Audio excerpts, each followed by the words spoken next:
Okay, so let's be honest guys, if you're a pre-medical or medical student pursuing your career in medicine, having no one in medicine from your family, you probably have no idea what medicine is all about, what is the course outline and what 27 subjects you are going to read over the course of 5 years, and how it will expand your horizon and clinical judgment. That on completion of it, they call you a doctor. My name is Zerak and I'm a final year Mbbs student from Pakistan. In this video, I'll break down the Bachelor of Medicine and Bachelor of Surgery Mbbs course, what they teach you in medical school and all of that stuff you learn about the human body. All in all, a lot of interesting stuff to come in this video. Let's get started.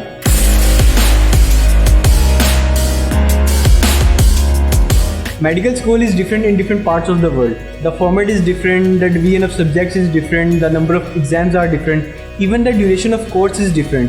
In Pakistan it is almost 5 years, in India it is 5.5 years, in UK it is almost 6 years, and in USA it is only 4 years. But all in all, the content is same in all the countries because the subject is human, that is us. In Pakistan, medical school is divided into 5 years. The first 2 years are called as classroom years, third year is called as pre-clinical year, and fourth and final year are called as clinical years. There are a total of 6 subjects that you study in your first 2 years of medical school.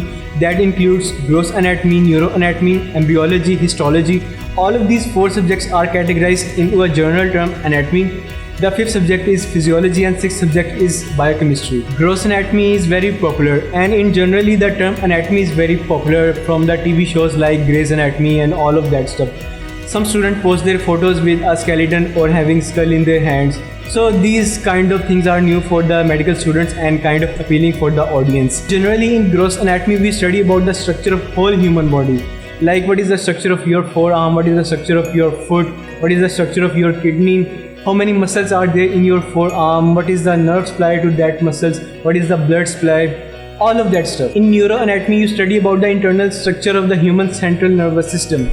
In pre-med school, like in biology, you may be heard of the term white matter or grey matter, but in med school you study the detail of that structure layer by layer. That what is the structures involving the white matter, what is the structures involving the grey matter in your brain, all of those neurons, the pathways, the system that involves in the sensation of your touch, the sensation of pain, all of those pathways you study in neuroanatomy. In embryology you study all about the development of human, starting from conception to development of your eyes, to development of your ears, to development of your heart in general. All those steps, those processes involve the molecular signaling involved on those pathways to the development of a fully grown baby ready to be delivered and come into the life. In histology you study again the structure of whole human body but through a microscope. Like what is the structure look like through a microscope, what is the structure of your heart looks like through a microscope, and what is the normal picture, what is the abnormal picture when a disease occurs in any of your tissue in the body. Then comes to physiology, which is the study of functions of human body. Like in gross anatomy you studied about the structure of heart, but in physiology you study how the heart works, what is the function of heart, which is to supply blood to the whole human body. You will study in detail how the heart pumps blood to different organs, what are the different arteries and veins that takes the blood away from heart, and what are the veins that takes the blood to the heart. All of those physiological processes that occur in a normal human body, all of that steps you study in physiology. And it is not only for heart, you study about the kidneys. In gross anatomy you study the structure of kidneys, but in physiology you study how the kidneys work, what is the function of kidney, what is the normal function, and when a disease occurs in a kidney, all of the physiological changes that gets disrupted. Then you study about central nervous system, what is normal sleep, what is the different cycles in sleep. All of those physiological processes about our human body, all of the organs you study in physiology. Then comes the final subject of first 2 years of medical school, that is biochemistry. In biochemistry you studied about all the physiological and biochemical processes involved in maintaining a normal human body. In anatomy you studied the structure of human body. In physiology you study the function of human body. In biochemistry you study all those biochemical and physiological processes that are occurring behind all of those systems to maintain a normal human body. As you all know, whatever you eat is broken down in the body into the carbohydrates, lipids and proteins. So what are the cycles involved in carbohydrate metabolism, what are the cycles involved in protein metabolism, what are the cycles involved in lipid metabolism. In short, all in all the chemical and biochemical processes that are involved in maintaining a normal healthy human body. And when a disease appears, what are those chemical pathways or processes that get disrupted? All of that knowledge we study in biochemistry. So by the end of your first 2 years of medical school, a student has a basic understanding of the fundamentals of medical sciences, like what are the structures of human body, how they develop, what are the different functions of those structures, how they work, what are the chemical and physiological processes behind them, how they are sustainable as you grow and age, what is the normal pictures of different structures in the human body, and what are the different systems that work in harmony when a human is healthy. All of that knowledge you study in your first 2 years of medical school, hence the term basic medical sciences. Then comes the third year. Third year is also called as preclinical year, as you get a little bit of exposure to the hospital environment. In it, the first subject you study is pharmacology. Pharmacology is the study of different drugs that work on the human body. Like you may be heard of the drug Panadol. Its chemical name is paracetamol. It is an analgesic and antipyretic. You take the tablet when you are having a bit of fever or pain. For an adult, it's 2 tablets are given, and for a children or a child, you take the 1 drug. So all of this knowledge that what type of drug you should take in what particular situation and what is the different dose for an adult or for a child, all of this knowledge you study in pharmacology. Same way, any drug that work on the heart like beta blockers you study in pharmacology. Just like in basic medical sciences, you studied about different structures of human body which are healthy.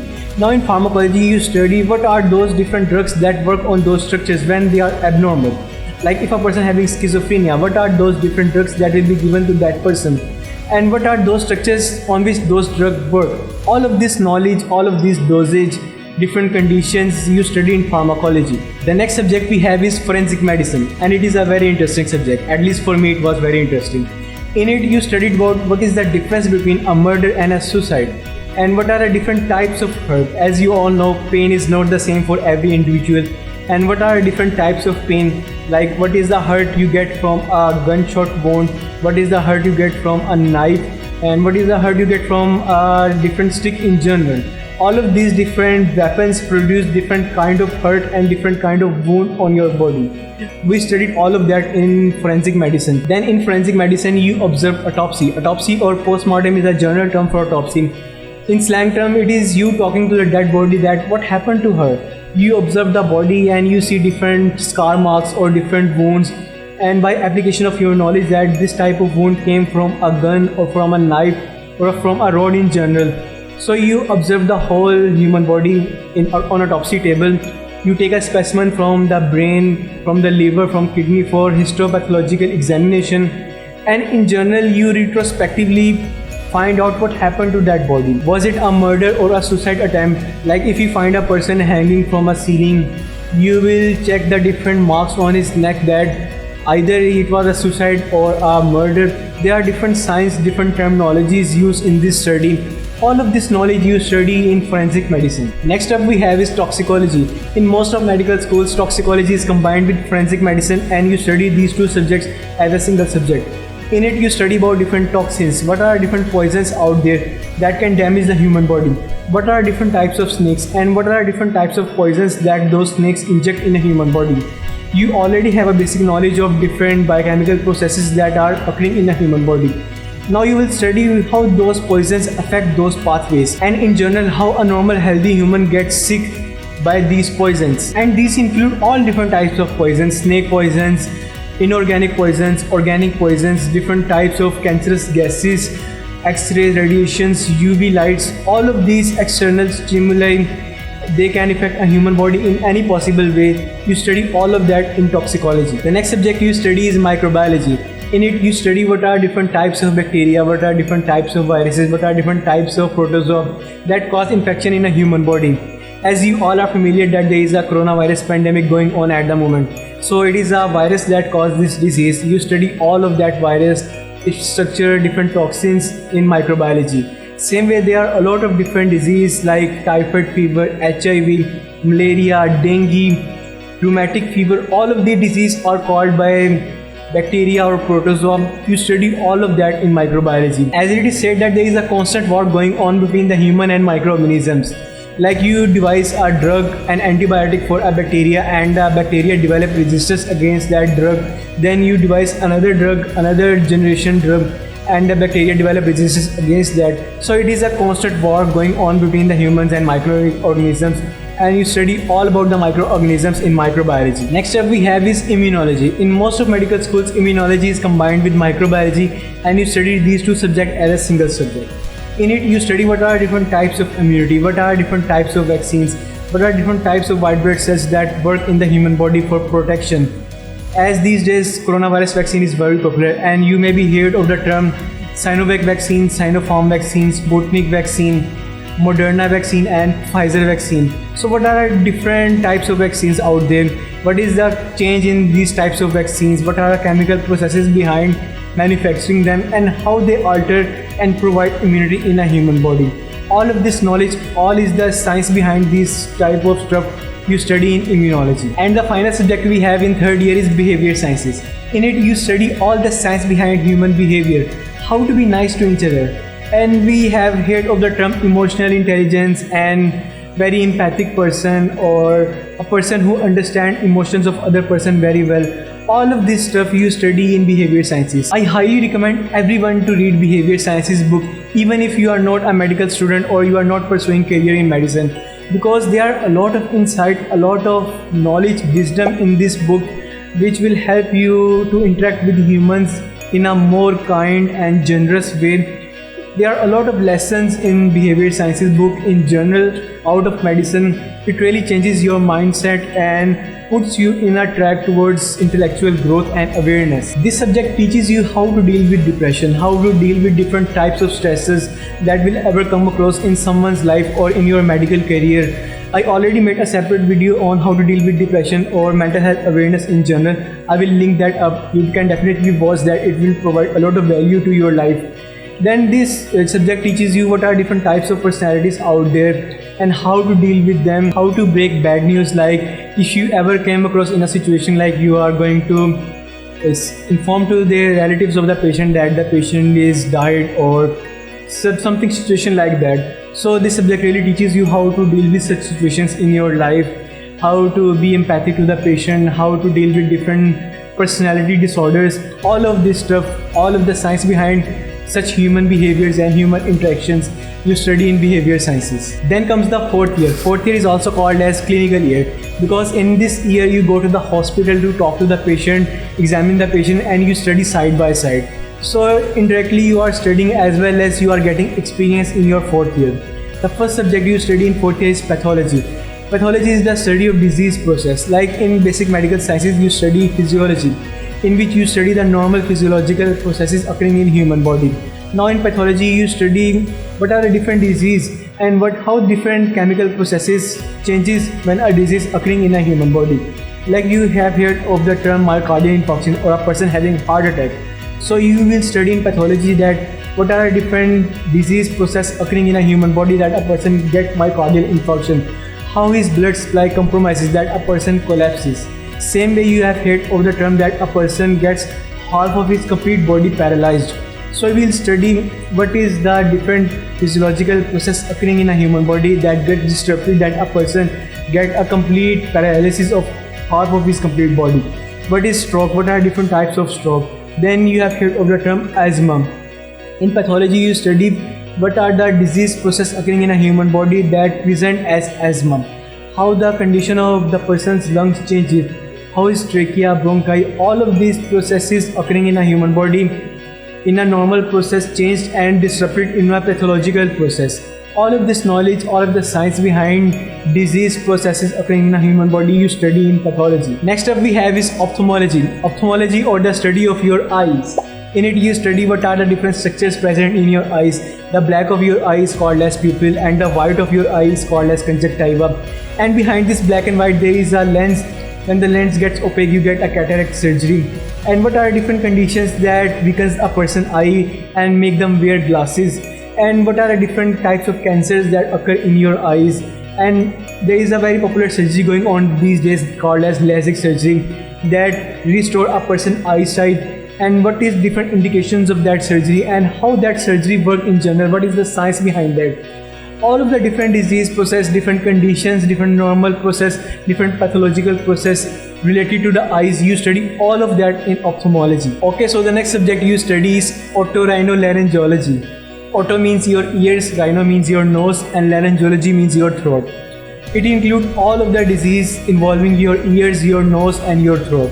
Like if a person started to hear low, or if a person having pus oozing out of that ear, or if a person having ringing sound in their ear, all of these diseases are related to your ear, and you study in otorhinolaryngology, or simply we say it ear, nose, throat, ENT. Then there are a lot of diseases relating to your nose, like if a person having nasal polyps, or if the shape of the nose is not symmetrical.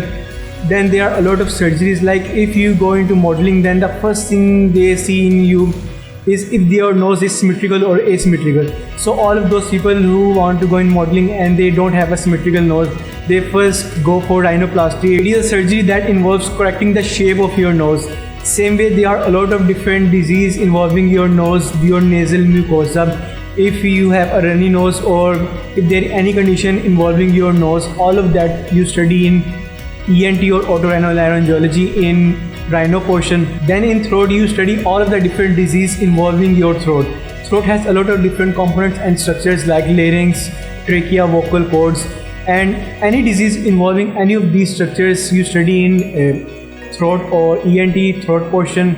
Like if a child comes to you and the child can't able to speak, his parents inform you that the child can't speak, then you check his vocal cords or voice box in his throat, that is it correct, is it normal or abnormal that a child can't speak. Then if a person can't breathe, or there is a blockage or obstruction, if a child took any foreign body in his mouth and that gets stuck in his throat, all of different diseases like that you study in throat and in generally ENT or otorhinolaryngology larynx portion. The final subject you study in your fourth year is community medicine. Community medicine is a preventive medicine in which you study how to prevent a particular disease in a community. Like if a disease is occurring because of drinking dirty water, because of water pollution, then you try to provide safe water to the community to prevent that disease. If a disease is occurring because of having a bad lifestyle, like sedentary lifestyle, people get obese, then have diabetes, hypertension, and myocardial infarction, let's suppose.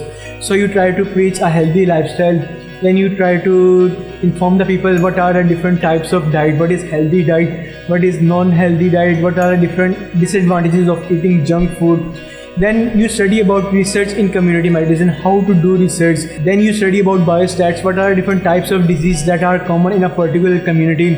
Like polio has been eradicated in most part of the world, but it is still present in East because people don't get vaccinated. Then there are different types of disease that are common in a particular community, like trypanosomiasis is common in Africa and AIDS is more common in the West. So having such statistical knowledge and application of this knowledge in prevention of disease for our future community, and all of this stuff and all of this knowledge we study in community medicine. Finally comes the final year, the end game of your medical school. In final year you study medicine. Medicine also includes dermatology and psychiatry. Some medical schools teach dermatology and psychiatry as separate subjects, but my medical school and a lot of medical schools I know teach dermatology and psychiatry included in medicine. What basically you do in medicine and what you study. As you already know the basic structures and normal functions included and occurring in a human body, and you know the pathological process that occurring in a human body in pathology, and you already know different drugs you give in a particular disease in pharmacology. What you do in medicine is you apply all of that knowledge in real life. You interact with patients, you go to the hospital, you go to the wards, you talk to the patients, you take history from them. You ask them what made them come to the hospital, what are their presenting complaints. Like if a patient came to you with having pain in his chest, the patient doesn't tell you that I am having a myocardial infarction, doctor please treat me like that. He just tell you that I am having pain in my chest. Now it's your job, it's your application of knowledge that the patient having myocardial infarction, or he is having a gastroesophageal reflux disease, or having acidity in stomach, because both of these situations present with same symptoms. Same way, if a patient came to the hospital having pain in his abdomen or pain in his tummy, then it's your job to ask him questions and find out what is the cause behind that pain. Either that pain because of peptic ulcer disease, or because of any obstruction in his stomach or obstruction in his gut generally, or there is any cause of appendicitis or diverticulitis. There are a lot of different diseases that you have already know or studied in pathology. Now you just find out what is the reason behind that pain. So it's your job to find a cause behind such pain or such situations people present with. There are a lot of different situations people present with, and it's your job to find the cause behind that, make a diagnosis, then devise a management plan for such patient. Either you want to admit that patient in the hospital, or you write some medication for the patient and discharge that patient. All of this stuff, all of this application of knowledge you generally do in medicine. In dermatology, as the name suggests, is the study of different diseases that occur on your skin. Skin is the largest organ of human body. You study all of the diseases that occur on skin in dermatology. There are a lot of different terminologies that use in dermatology, like macule, papule, bulla, carbuncle, vesicles, blisters. These are different terminologies of different diseases that present with different shapes on your skin. You study all of that in dermatology. Then, as acne is very popular in young female, what is the hormonal influence on acne? Why acne is not very popular in young males as compared to the female?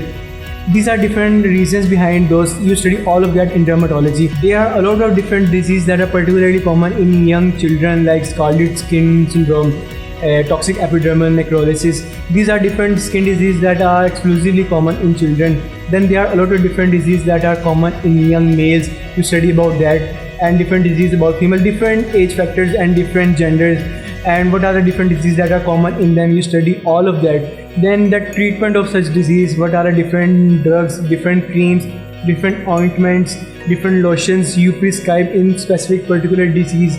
All of this knowledge, all of this science behind such stuff, you study all of that in dermatology. Same way in psychiatry, you study about different psychological disorders that can happen in different people, like depression. Someone is having depression, what is the pathological process going on in his central nervous system? If a person having schizophrenia, what is the reason behind that? What is the organic cause? What is the etiological factors behind that? I already made a short film on schizophrenia. I will link that up. Do check out. I made that short film like in my third year of medical school, and it was really fun to make such video. Do check out that video. Then there are a lot of different psychotic disorders like bipolar disorders, epilepsy. Like you have seen a lot of movies having seen in which a person just started having seizure and just fall on the floor and having jerky movement all of his body. It is very popularly used in some movies. You study about the science behind such disease, why such situations happen, and what are the different drugs you give to such people to heal them and to make them normal again. And a lot of different such disease involving the mental health and your brain, all of such knowledge, all of the science behind you study in psychiatry. Next up we have is surgery. Surgery is further divided into general surgery and systemic surgery.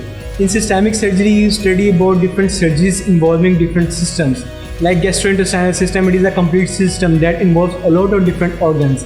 So any surgery involving your stomach, your small intestine, your large intestine, your gut, your bowels, all of that you study in systemic surgery. Like if a person having appendix removed, you study appendectomy in systemic surgery. Then if a person having gallbladder removed, you study cholecystectomy in systemic surgery. Then if a person having liver transplant, like if a person has a liver failure and you take the liver from a donor and implant that into a recipient, you study about that in systemic surgery. And you may be heard of the term heart transplant, which involve a cardiovascular system. So all of that you study about in systemic surgery. In general surgery, you have anesthesiology, orthopedics, dentistry, and radiology. Some medical schools teach these 4 subjects as separate subjects, and some medical schools teach all of these 4 subjects combined in general surgery. In anesthesiology, you study about intraoperative, preoperative, and postoperative care. Like if a patient is going to have an operation, then you study about how to give anesthesia, what are the different operations in which you give general anesthesia, or what are different operations in which you give local anesthesia. All of that stuff, what are the different biochemical processes that involve when a person doesn't feel pain anymore, or what is amnesia, what is dissociative anesthesia. All of different terminologies and different techniques you study about in anesthesia. Then we have orthopedics. Orthopedics involve the study of different fractures.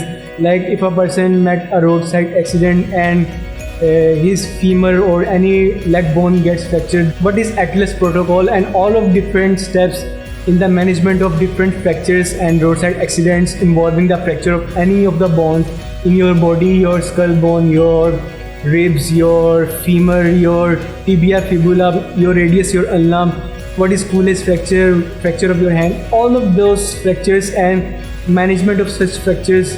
We study all of that in orthopedics. Then we have dentistry, as you all are familiar with the term dentistry, in which we study about the teeth, what is the different disease of teeth, how to whiten the teeth, and different fillings we do in dentistry. All of those knowledge we study in dentistry.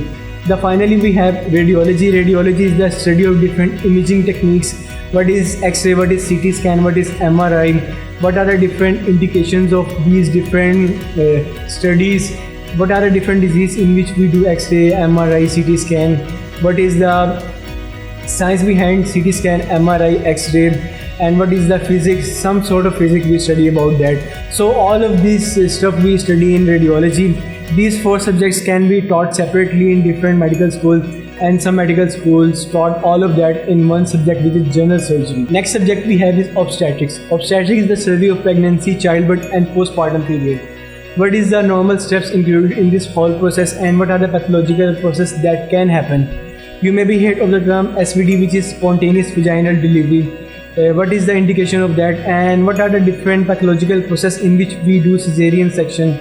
Then there are a lot of different drugs that are avoided in pregnancy. Then how to check the heart rate of mother, we do ECG, which is electrocardiograph, and to check the heart rate of the child in womb we do CTG, which is cardiotocograph. These are the different parameters we check to understand if the baby or mother is healthy or not. If you are an Asian, then it is highly likely that you ever came across a scene in a particular movie that there is emergency going on, a delivery case, and a doctor came and said they can either save a child or a mother. It is very rare case, but most of the movies shoot such scene. At least I have seen a couple of in Bollywood movies. So mostly what happened, there are a very few conditions in which such situation can arise, like Eisenmenger syndrome, and even I cannot recall any other syndrome in which this situation can happen. So all of such disease, such phenomena and such processes, you study all of that in obstetrics. Next subject you study is gynecology. Gynecology is the study of female reproductive system and the health of female, the science of female in general. In it you study different types of disease that can happen in uterus, vagina, vulva, cervix, all of those structures and their normal process. What are the different pathological processes that can happen on those structures? Why different couples can conceive, different reasons behind that. Then what are the normal and abnormal periods? What are the different diseases of ovaries? What are polycystic ovarian syndrome? What are ovarian cancers? What are the different diseases that occur in young female? What are different diseases that occur in older female? And what are the different hormonal mechanisms involving in those diseases? And in generally all of those disease processes, you study all of that in gynecology. And that takes us to the final subject of medical school, that is pediatrics. As the name suggests, it is the study of children and different disease processes that occur in children. Pediatrics is very similar to the medicine. It is just that you are studying all of those disease process in children. There are very small variation between medicine and pediatrics. In particular, you study about the different parameters in children, like what is the normal height of a child, what is the normal weight of a child, what is malnutrition, what are those children who are underweight, what are those children who are overweight, and what is neonatology, what are the different bacteria, viruses that cause disease, particularly in children. Then you study what is the growth and development of a normal child, healthy child, what is his head circumference, at what age he start to walk, at what age he start to talk, and at what age he start to run and jump. All of different parameters, you study all of that in pediatrics. If a child can't speak, can't run, or if his development is delayed, you find out the cause behind that, and all of those diseases which are related to children's growth, you study all of that in pediatrics. And that's pretty much it. After studying all of this stuff and going through your medical school, you are done. You are a doctor now. You might be thinking at this moment, damn, it's hell lot of study. And it is, to be honest. But if you really enjoy this whole process of medical education, you have an inquisitive mind, you really want to know about the humans, and don't forget, you are studying about human, which is the crown of creation. And these 27 subjects, you are just studying about human in 27 different ways, if that make any sense. Medicine is really a special profession for a special breed of person, and it really is. Doctors are really the chosen one. So at whatever phase you are at the moment, either you are a pre-medical student or medical student, or you are a high school student and thinking about becoming a doctor, I just want to say, just enjoy the process at whatever phase you are at the moment. I really hope this video throws some light in this whole process of medical education and medical training in general, and hope you get something out of it. If you did, a sub would be amazing.